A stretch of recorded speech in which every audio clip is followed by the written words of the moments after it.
नमस्कार दोस्तों, कैसे हैं आप लोग। आई होप आप लोग बहुत अच्छे होंगे, स्वस्थ होंगे, मस्त होंगे। तो आइए आज की इस वीडियो में हम लोग देख लेते हैं कक्षा 10वीं की ज्योग्राफी यानी कि भूगोल का दूसरा अध्याय का पाठ का प्रश्न उत्तर। ये दूसरा अध्याय जो है, इस अध्याय को एकदम जबरदस्त तरीका से जो है मैंने पढ़ा रखा। अगर आप लोग नहीं देखे हैं तो इसी वीडियो के नीचे डिस्क्रिप्शन बॉक्स में आप लोग को लिंक मिल जाएगा, वहां से आप लोग जाके देख लीजिएगा। तो आइए शुरू करते हैं। इस अध्याय में जितने भी प्रश्न होगा ना, सभी प्रश्नों का जो है आंसर इसी वीडियो में हम लोग करने वाले हैं, इसलिए वीडियो को जो है शुरू से लेके अंत तक आप लोग देखिएगा। आइए सबसे पहला नंबर जो प्रश्न है, कह रहा निम्नलिखित प्रश्नों का उत्तर दीजिए। ठीक है, क नंबर में प्रश्न दे रखा है कि भाई एक बात बताओ कि भारत के दो सबसे महत्वपूर्ण, जो सबसे ज्यादा महत्वपूर्ण है अनाज है उसका नाम बताए, जो भारत में ज्यादातर खाया जाता है, खाद्य पदार्थ में जो खाया जाता है और महत्वपूर्ण भी है। तो आप लोग को पता है धान और गेहूं, जो महत्वपूर्ण फसल कौन सा है, धान और गेहूं। धान से हमें चावल प्राप्त होता है, क्या हो जाता है, धान से हमें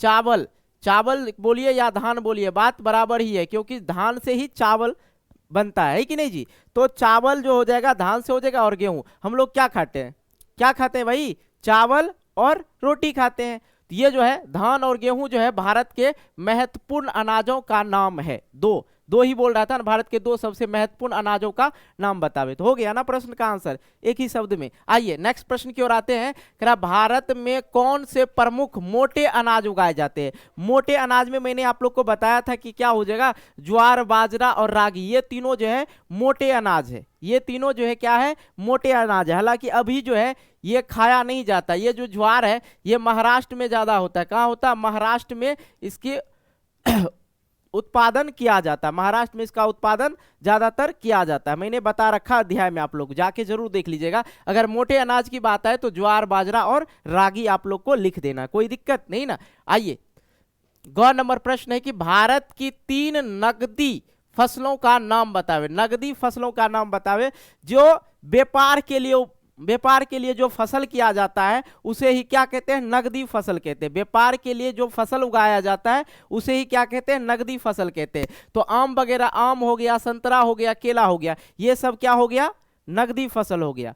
क्या हुआ, आम, संतरा, केला क्या हो गया, नगदी फसल हो गया। आंसर हो गया, कोई दिक्कत जी। आइए घ नंबर देखते हैं। हमारे देश के सबसे प्रमुख रोपण फसल कौन सा है। सबसे प्रमुख रोपण मतलब रोपण फसल जो होता है बागान में होता है। कहाँ होता है, बागान में होता है। तो ये क्या हो जाएगा, चाय, चाय, कॉफी, ये सब क्या हो जाएगा, कॉफी, केला, कॉफी, केला, ये सब चीजों के बारे में मैंने बता रखा था। इसमें आप लोग को लिख दीजिएगा, कह रहा हमारे देश के सबसे प्रमुख रोपण फसल, तो आप लोग चाय दीजिएगा। यहाँ पे चाया लिखा गया है, कोई दिक्कत नहीं। क्या लिखना आप लोग को, चाय लिखना है, चा, ठीक है, चाय जो है आप लोग को लिखना है। हमारे देश के सबसे प्रमुख रोपण फसल कौन है, चाय। अगर और भी पूछे रोपण फसल में, कॉफी भी याद रखिएगा, केला भी आप लोग याद रखिएगा। ओके, आइए ये हो गया आपका पहला नंबर जो प्रश्न था, उसका सभी का आंसर कर दिए। और हम आप लोग को बता दें कि आप लोग अभी तक इस वीडियो को लाइक नहीं किए, जरूर इस वीडियो को लाइक कर देना, दोस्तों के साथ शेयर भी कर देना,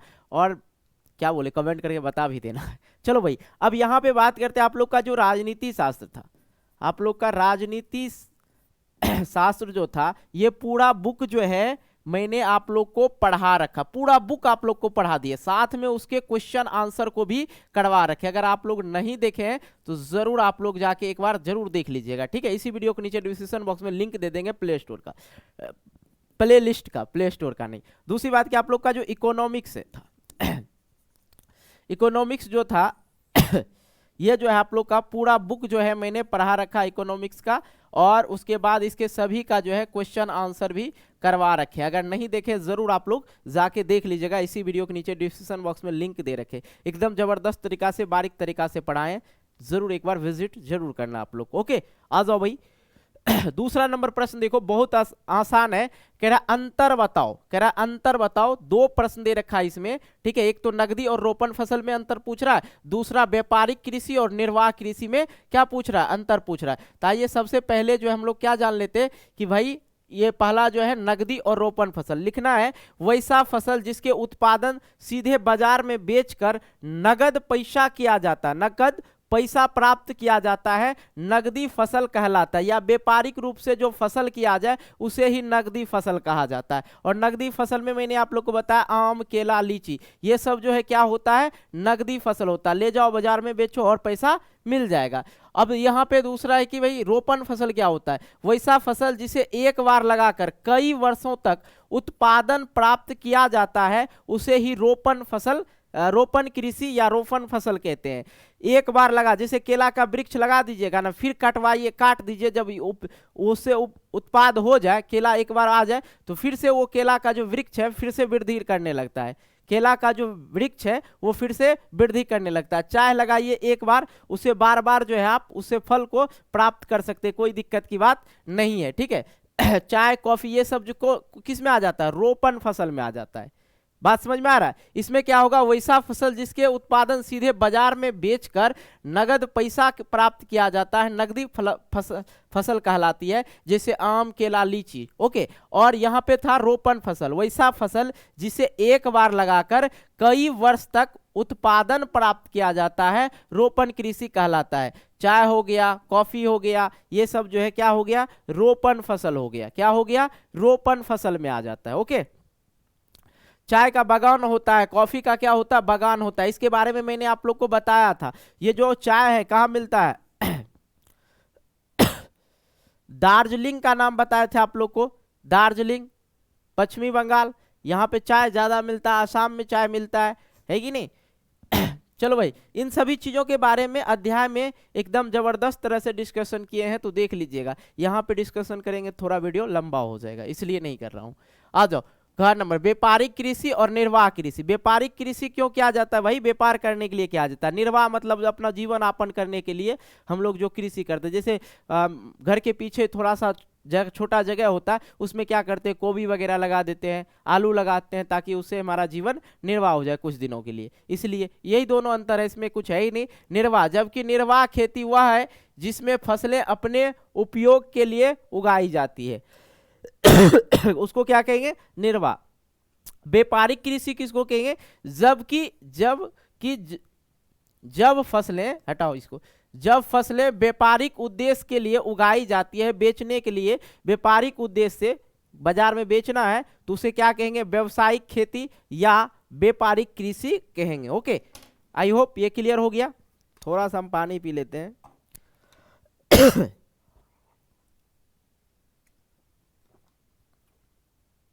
बड़ा गर्म था जी। आइए ना, नेक्स्ट प्रश्न की ओर आते हैं।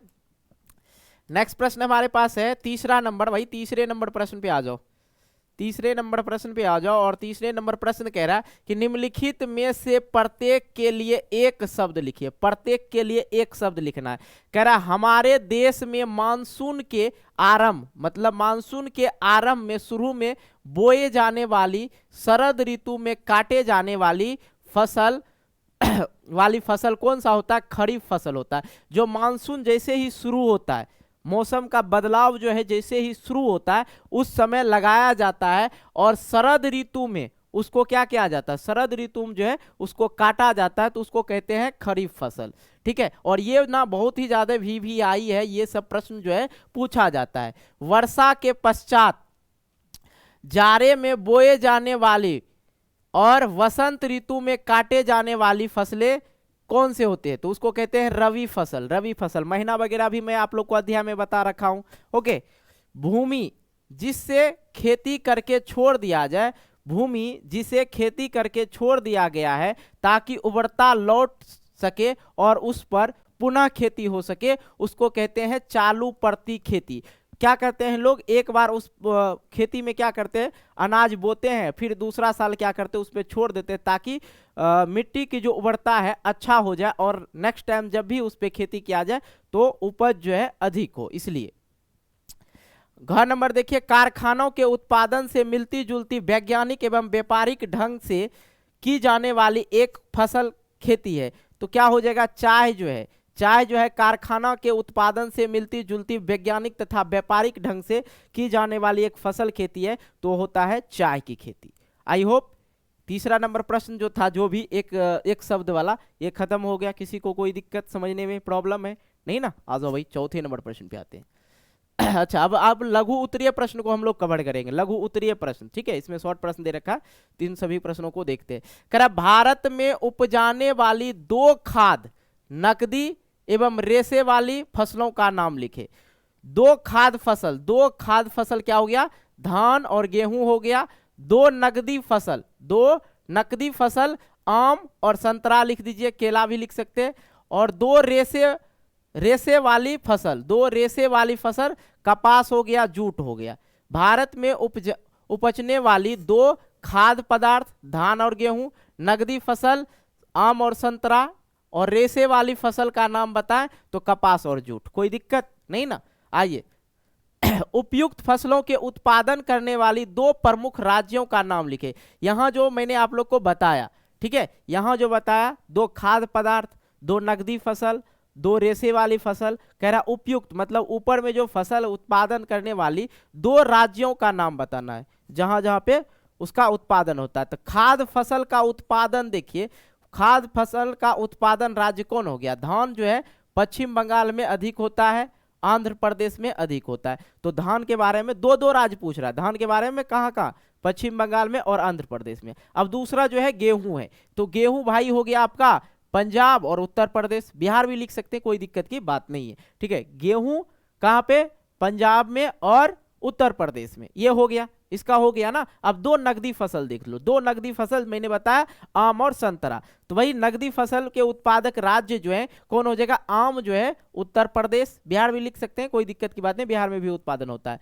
उत्तर प्रदेश और आंध्र प्रदेश 2 राज्य हो गया आम का उत्पादन राज्य उत्तर प्रदेश और आंध्र प्रदेश। अब संतरा, दूसरा क्या है, संतरा का 2 राज्य बताना जहां पे उत्पादन होता है, महाराष्ट्र और मेघालय। अब रेशे वाली, अब क्या आ गया, रेशे वाली फसल, तो कपास जो है, कपास के लिए 2 बताना है, तो कपास कहाँ का, महाराष्ट्र और गुजरात में होता है कि नहीं जी। और जूट जो है पश्चिम बंगाल में होता है, जूट जो है पश्चिम बंगाल में उत्पादन किया जाता है। देखो इतना ही था। ऊपर वाले प्रश्न जो मैंने बताया, गेहूं का, धान का 2 राज्य, गेहूं का 2 राज्य बताना था, आम का 2 राज्य बताना था, संतरा का 2 राज्य बताना था, रेशे वाली फसल जो कपास और जूट था उनके 2 राज्य का नाम लिखना था जहां पे उत्पादन होता है। आई होप ये क्लियर हुआ, किसी को कोई दिक्कत जी नहीं ना। आजी, तीसरा नंबर प्रश्न है कि भारत में उपजाए जाने वाली वर्षाधीन फसलों का नाम लिखे। वर्षाधीन मतलब वर्षे पे आश्रित फसल, अगर वर्षा हुआ तो फसल होगा, नहीं तो नहीं होगा। वर्षाधीन फसल कौन कौन से हैं, तो धान हो गया, गेहूं हो गया, जूट हो गया, ज्वार हो गया, ये सब जो है वर्षा के ऊपर ही डिपेंड रहता है लोग कि भाई वर्षा पड़ेगा तो फसल जो है क्या होगी, अच्छी होगी। आइए चौथे नंबर प्रश्न पे आते हैं। अरे भाई यहाँ पे क्या हुआ, पहला दूसरा, अच्छा पहला दूसरा हो गया, तीसरा हो गया आप लोग का, चौथा पाते हैं। शुद्ध राष्ट्रीय उत्पादन में कृषि के योगदान की चर्चा करें।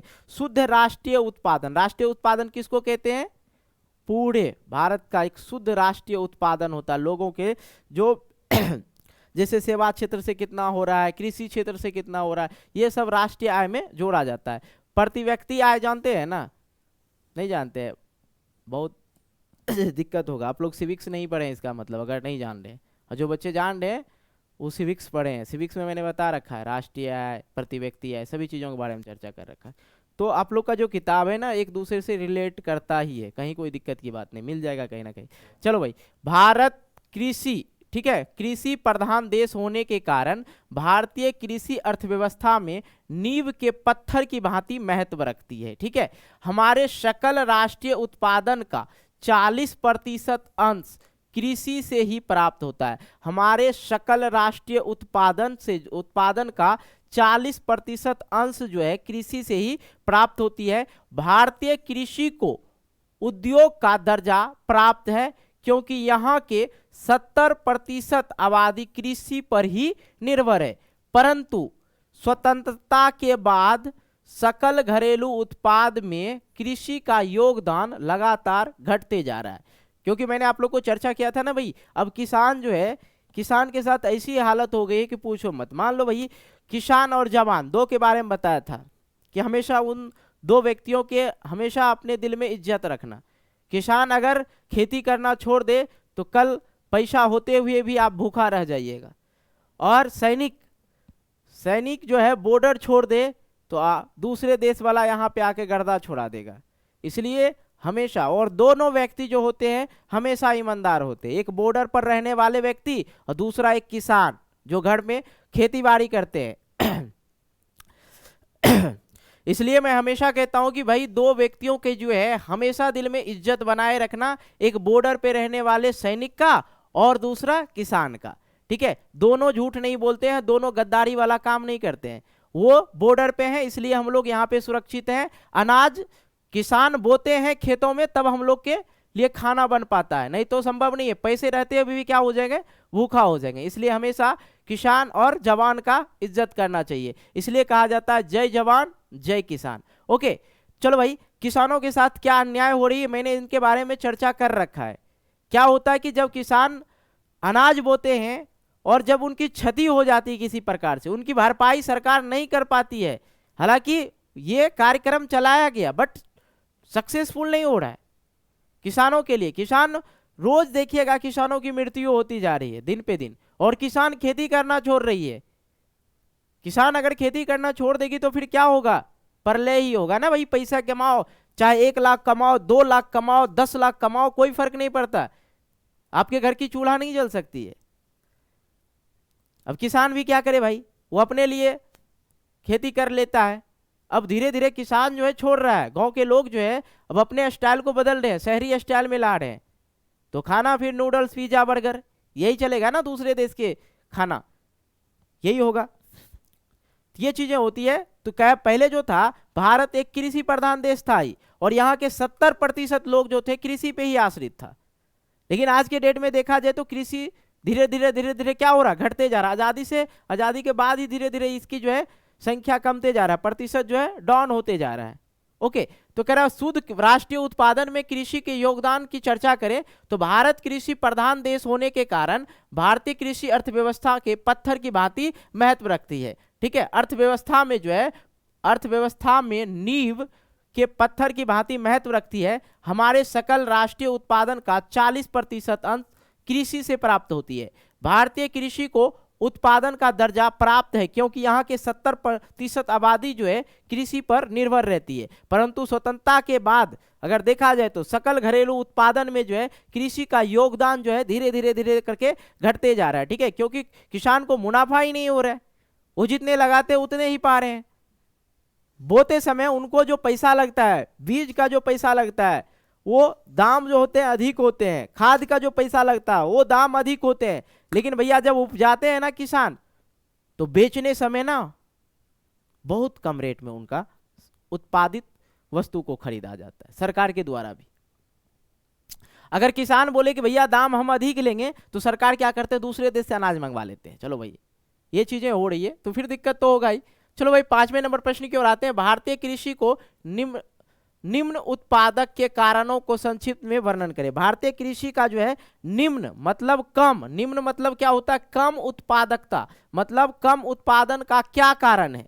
भारतीय कृषि की निम्न उत्पादन मतलब कम उत्पादन का क्या कारक है, उसका संक्षिप्त में वर्णन करना। लिख देना आप लोग को, भारतीय कृषि को निम्नलिखित उत्पादकता के कारण निम्न है। ठीक है, निम्नलिखित मतलब निम्नलिखित यहां लिखा जाता है। ओके, तो भाई लिखना है पहला पॉइंट कि भारतीय किसानों का अशिक्षित एवं निर्धन होना।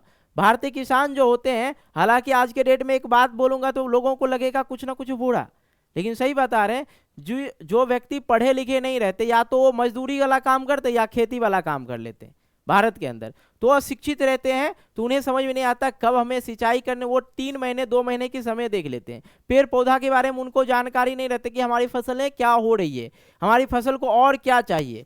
ठीक है, वो चीजों पे वो ध्यान नहीं देते। दूसरी बात की अगर ध्यान भी देंगे तो वो गरीब हैं। निर्धन मतलब क्या होता है, गरीब होता है, उनके पास उतनी पूंजी नहीं होती जो क्वालिटी वाले बीज लगा सके, है कि नहीं। दूसरी बात की कृषि जो है बहुत सारे, अपने बिहार में अगर लेते हैं तो बहुत सारे ऐसे जगह सुखाड़ भी पड़ता है कि नहीं। वहां पे क्या होता है, लोग जो है मानसून पर क्या रहते हैं, निर्भर रहते हैं कि भैया वर्षा होगा तो ठीक है, जो फसल है अच्छी होगी। कृषि में आधुनिक कृषि तकनीकों का बहुत कम उपयोग करते हैं। कृषि में अगर देखा जाए भारत की कृषि में तो आधुनिक जो टेक्नोलॉजी जो आया है उसका उपयोग कम करते हैं। अभी भी देखिएगा कहीं कहीं जाइएगा तो कुदाले से जो है क्यारियां वगैरह बनाई जाती है कि नहीं। तो ये चीजें हो रही है, इससे क्या होगी, उत्पादन कम होगी, उत्पादन कम होगी। अधिक से अधिक खेत नहीं जोत सकते हैं, बो नहीं सकते हैं, उनकी अच्छी से ये चीज़ें नहीं कर पाएंगे, और खाद की क्वालिटी नहीं दे पाएंगे। हर एक पेड़ पौधे के नज़दीक कौन सा खाद देना है नहीं देना उनके बारे में उन्हें पता नहीं। टेक्नोलॉजी नए नए तरीके से जो है खेती को किया जाए तो क्या होगा, खेती में उत्पादन की संख्या जो है, उत्पादन जो है क्या होगा, बढ़ेगा। कृषि पर जनसंख्या का अधिक दबाव।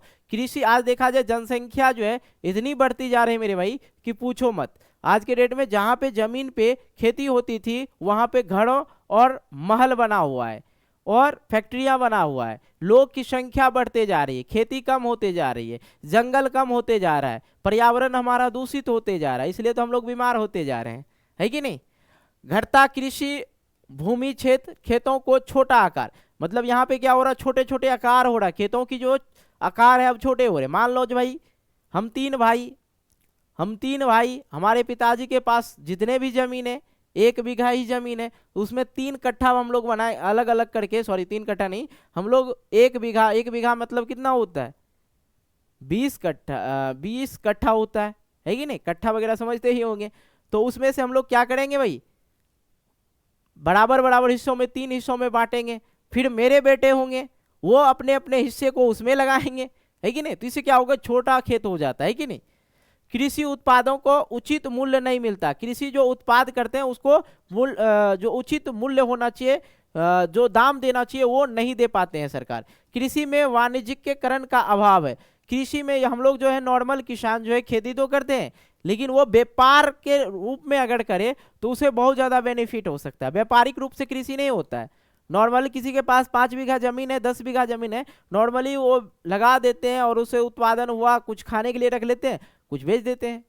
लगभग किसानों की यही है। लेकिन अगर फसल उगाई जाए कि हमको व्यापार करने के लिए फसल उगाना है तो अच्छी तरह से करना होगा, है कि नहीं। चलो भाई ये सब कारण आप लोग को लिख देना है। नेक्स्ट प्रश्न की ओर आते हैं, 6ठा नंबर, हरित क्रांति से आप क्या समझते हैं। आधुनिक टेक्नोलॉजी का उपयोग करना है, अच्छे खाद की जो है उपयोग करना है, अच्छे बीज लगाना है, यही सब हरित क्रांति में आ जाता है। और हरित क्रांति का प्रभाव किस पे पड़ा, गेहूं पे पड़ा। आधुनिक कृषि प्रणाली जैसे उन्नत बीज, खादों और उर्वरकों का प्रयोग तथा सुनिश्चित जलापूर्ति, मतलब जल की जितना सिंचाई के लिए जल चाहिए उतना व्यवस्था होना चाहिए। कृषि में क्रांतिकारी का विकास जो है इसी चीज को क्या कहा जाता है, क्रांति कृषि में क्रांतिकारी विकास को ही हरित क्रांति कहा जाता है। हमारे देश में इसकी शुरुआत 1960 के दशक में हुई थी और इसके द्वारा सर्वप्रथम गेहूं उत्पादन में अभूतपूर्व वृद्धि हुई थी। ओके, आइए नेक्स्ट प्रश्नों की ओर आते हैं। 7वें नंबर, भारतीय कृषि की 5 प्रमुख विशेषताओं को लिखें। भारत में जो कृषि होता है उसके बारे में 5 प्रमुख विशेषता को बतलाना है। ओके, आ जाओ भाई। तो लिखना है, यह देश की आर्थिक जीवन का प्राण है। यह देश की आर्थिक जीवन का क्या है, प्राण है। भारत में लगभग 2/3 लोगों की जो है जीविका कृषि पर ही आधारित होती है। यहाँ की कृषि के यहाँ की कृषि जो है मुख्यतः मानसून पर क्या रहता है भाई, आधारित रहता है। कृषि के आंतरिक एवं अंतर्राष्ट्रीय व्यापार में महत्वपूर्ण भूमिका है। कई कृषिजन्य कच्चे माल उद्योग को प्राप्त होता है, जैसे कपास हो गया, सूती वस्त्र हो गया, ये सब कच्चा माल है। इसको पक्का माल नहीं बोलेंगे, ये सब क्या है, कच्चा माल है। जैसे हो गया कपास हो गया, जूट हो गया, इसको जो है पहले बोया जाता है, तब काटा जाता है, फिर जाके उसको फैक्ट्री में ले आया जाता है, तब जाके कपड़ा का निर्माण किया जाता है। बोरा चट्टी का निर्माण किस चीज से होता है, जूट से होता है, बता रखे। गन्ना को क्या चीनी मिल में डायरेक्ट गन्ना से चीनी तो नहीं निकल जाएगा, उसको फैक्ट्री वगैरह भेजेंगे, उद्योग भेजेंगे, उद्योग के लिए कच्चा माल है। रेशम कीट, रेशम उद्योग में, ठीक है। राष्ट्रीय आय का 24% भाग जो है कृषि से ही प्राप्त होता है। राष्ट्रीय आय का 24% भाग जो है कृषि से ही प्राप्त होता है। ओके भाई चलो